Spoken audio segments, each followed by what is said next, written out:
नमस्कार दोस्तों, humble Indian channel पर आपका स्वागत है। जय मां ब्रह्मचारिणी। मां दुर्गा की 9 शक्तियों का दूसरा स्वरूप ब्रह्मचारिणी का है। यहाँ ब्रह्मा शब्द का अर्थ तपस्या है। ब्रह्मचारिणी अर्थात तप की चारिणी, तप का आचरण करने वाली। कहा भी है वेद तत्वम तपो ब्रह्मा। वेद, तत्व और तप ब्रह्मा शब्द के अर्थ हैं। ब्रह्मचारिणी देवी का स्वरूप पूर्ण ज्योतिर्मय एवं अत्यंत भव्य है।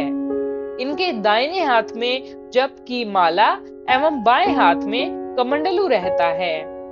अपने पूर्व जन्म में जब ये हिमालय के घर पुत्री रूप में उत्पन्न हुई थी, तब नारद के उपदेश से इन्होंने भगवान शंकर जी को पति रूप में प्राप्त करने के लिए अत्यंत कठिन तपस्या की थी। इसी दुष्कर तपस्या के कारण इन्हें तपश्चारिणी अर्थात ब्रह्मचारिणी नाम से अभिहित किया गया।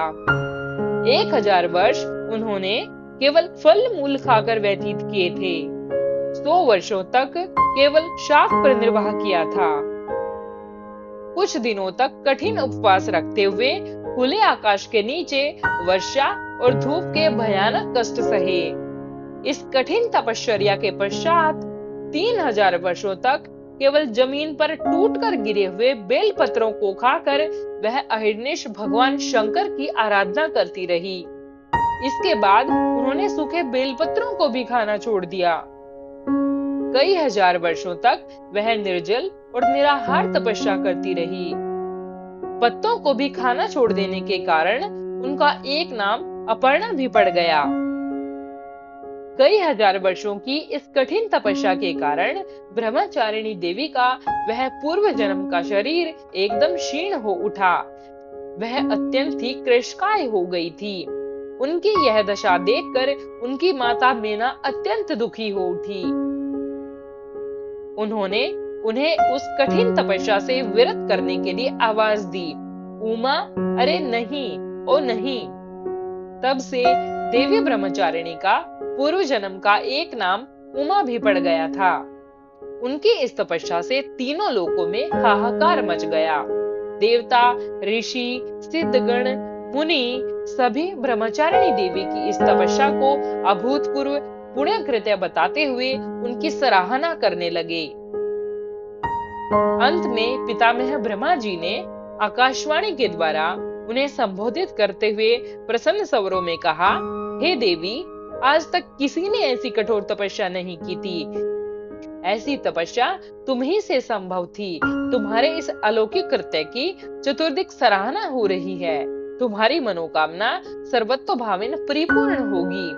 भगवान चंद्रमौली शिवजी तुम्हें पति रूप में प्राप्त होंगे। अब तुम तपस्या से विरत होकर घर लौट जाओ। शीघ्र ही तुम्हारे पिता तुम्हें बुलाने आ रहे हैं। मां दुर्गा जी का यह दूसरा स्वरूप भक्तों और सिद्धों को अनंत फल देने वाला है। इनकी उपासना से मनुष्य में तप, त्याग, वैराग्य, सदाचार, संयम की वृद्धि होती है। जीवन के कठिन संघर्षों में भी उसका मन कर्तव्य पथ से विचलित नहीं होता। मां ब्रह्मचारिणी देवी की कृपा से उसे सर्वत्र सिद्धि और विजय की प्राप्ति होती है। दुर्गा पूजा के दूसरे दिन इन्हीं के स्वरूप की उपासना की जाती है। इस दिन साधक का मन स्वाधिष्ठान चक्र में स्थित होता है। इस चक्र में अवस्थित मन वाला योगी उनकी कृपा और भक्ति प्राप्त करता है। जय मां ब्रह्मचारिणी।